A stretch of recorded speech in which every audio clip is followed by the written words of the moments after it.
Hello students, now I am going to discuss on Astable multivibrator, which is one of the application of 555 timer, a very popular device. It is also called as free running device just because it is going to generate a on and off period continuously. So that's why they call it as a free running device, or it is also called as Astable multivibrator. You won't get a stable state, so on and off period will be continuously generated.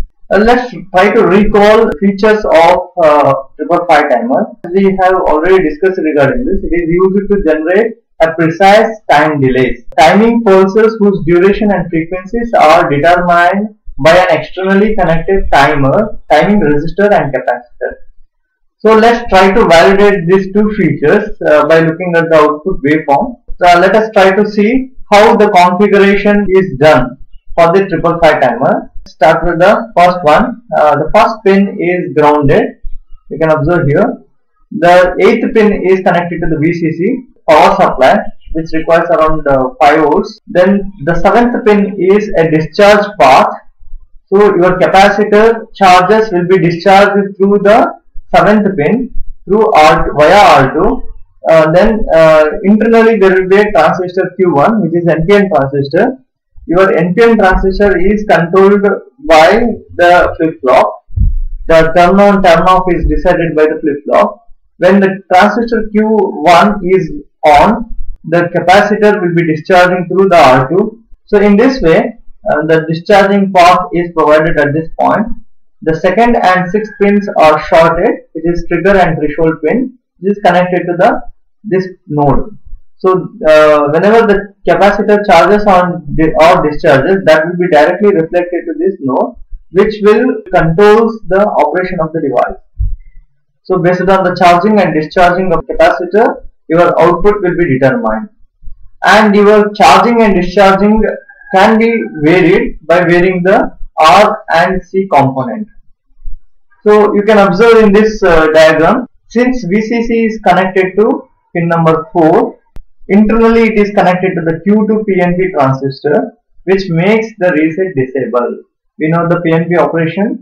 If VCC or logic high, if I send to the base of the transistor, which makes PNP transistor turn off. So in this way, the reset is disabled, and output is taken from this particular point, which is 3rd pin, and the 5th pin is connected to the capacitor, especially to remove the noise if any present in the output. Let's look at the waveform. In the waveform, you can say here there is a window given for the charge and discharge. That window starts from the 1/3 VCC to the 2/3 VCC. Please note, it is not charging from the 0 voltage. It's charging and discharging window starts from the 1/3 VCC to the 2/3 VCC, because of the internally we have 3 5 kilo ohm resistor, and the comparator input is taken from a particular node like Vx and Vy. This makes a window is created for the charging and discharging. And you can observe here, during the capacitor charging, you are going to get the output high, and whenever the capacitor discharges, you are going to get the low signal. The output will be low. So, and your the charging path will be 0.693 into R1 plus R2 into C. So the expression they have directly given. For your information, the derivation part is not suggested in your syllabus. So that's why I am directly using the expression given for high time, that is on period, which is this expression. So during charging, it considers both R1 and R2. Capacitor charges to the peak, and in the discharging time, your R2 is considered, and the capacitor discharges through R2, and internally there will be a transistor, and that provides a path to discharge. So during that time, you will get a low output. So T high and T low is purely determined by the capacitor and resistor component. where we have already seen that feature. Timing pulses whose duration and frequencies are determined by an externally connected timing resistor and capacitor. By looking at this expression, we can say by substituting the different values here, the charging time and discharging time can be varied.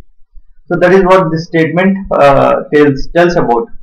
Okay. Once we know the high and low time period or on and off period, we can determine the total time period. Total time period is nothing but T high plus T low, and if you substitute this expression, you are going to get the final expression as this.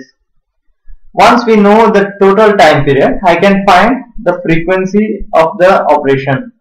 So the frequency of the operation is inversely proportional to the total time period. So again, by substituting this, we can find out the expression, or directly by using this expression, I can find out what is the frequency can be generated by using a different resistor and capacitor. This statement, they have already revealed that frequencies are determined by R and C components. By using this expression, I can find out the frequency as well as the time period. So also by using this expression, the T high and T low, I can find out the duty cycle, which is given over here. Okay. So in this way, we can find out the behavior of the device. Further, we will try to explore more internally how this affects. We know the functional diagram. Let's try to apply with the different combinations and see how I am going to get this on and off period. Now let us try to understand more about how we got the Astable output by considering the functional diagram of the 555 timer. Let's start with the first assumption. Initially, when VCC is on, we know that the moment when VCC is on, the capacitor starts charging, and let's consider the capacitor is charged to behind this point or less than 1/3 VCC. At that point, what happens? Where your CP1 is connected to the 6th pin, which is the threshold pin, and the CP2 is connected to the trigger point. Since it is less than the 1/3 VCC, that means the dominant input would be the 2/3 VCC and VCC by 3. That is, CP1 will be driven by this particular voltage, and CP2 will be driven by this voltage. Accordingly, your CP1, which is nothing but R, is going to be 0. CP2 will be 1. Just because CP2 is connected to the positive here, which is VCC by 3. So accordingly, it drives 1 here, and here comparatively this voltage is greater than this voltage, so it is going to generate 0. So when R is 0, S is 1, your Q is going to be generating 1 and Q bar will be generating 0. And please note here, very important observation, your output, that is inverter stage, output stage is taken from Q bar, not Q. It is not the Q signal, it is a Q bar signal, complemented of the Q, which is connected to the inverter, and from the inverter we are going to, output of the inverter we are going to take the output. So in this way, your QB is connected to the NOT gate, and NOT gate produces the complemented of the QB, which is 1, and in this way we are going to get output high when your capacitor is not still charged to this level, which is less than this point. So at that time we are going to get a high pulse here. In this window of operation, when C charges towards VCC through R1 and R2, assume that your trigger pin or the capacitor charged beyond this 1/3 VCC. So immediately that is affected by the trigger pin. In turn, your trigger pin is applied here, and now this quantity is greater than this quantity. Because of that, your CP2 will be producing 0. And we know that it is not still charged to this point, so it is still charging in this iteration or observation. So here also we have 0, and here also we have 0 here now. When both R and S will be 0, we know that the flip-flop condition or flip-flop output, it retains the previous condition, which acts as a memory element. So the previous state is nothing but your output is high itself. So that's why behind this point and above this point we are getting a high pulse. Further, very important, when capacitor voltage VC tends to increase beyond 2 by 3 VCC. Now your capacitor voltage is above 2 by 3 VCC. It has reached to this point. So immediately this comparator, your threshold input is greater than this point, this node voltage, Vx node voltage. So immediately your CP1 turns to 1 and CP2 we know that it is 0. Because of that, it resets the flip-flop and your Q becomes 0, Q bar becomes 1. You can observe here, your Q is 0 and the complement of that is 1, and which is given to the fetched to the NOT gate, and which produces the complement of QB. And since QB is 1, your transistor is on, because QB is 1, this transistor is on, and this provides the path to the discharging path. That means your capacitor now starts discharging through the R2, and the transistor on. Since the transistor is on, the capacitor charges passes through this and it passes to the ground.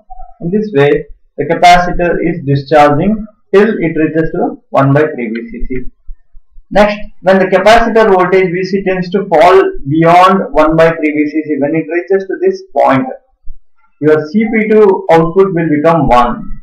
So again, this input becomes dominant, and VCC by 3 is applied here. So immediately it drives 1 here, comparator output becomes 1, and when this is 1 and this is 0, so that's a set condition. So Q becomes 1 and QB becomes 0. Immediately the transistor will turn off and discharging is stopped, and again it starts charging. So again when it starts charging, the output becomes high again. So you are going to get a high pulse again. In this way, the capacitor C is thus periodically charged and discharged between 2 by 3 VCC and 1 by 3 VCC respectively. Thank you.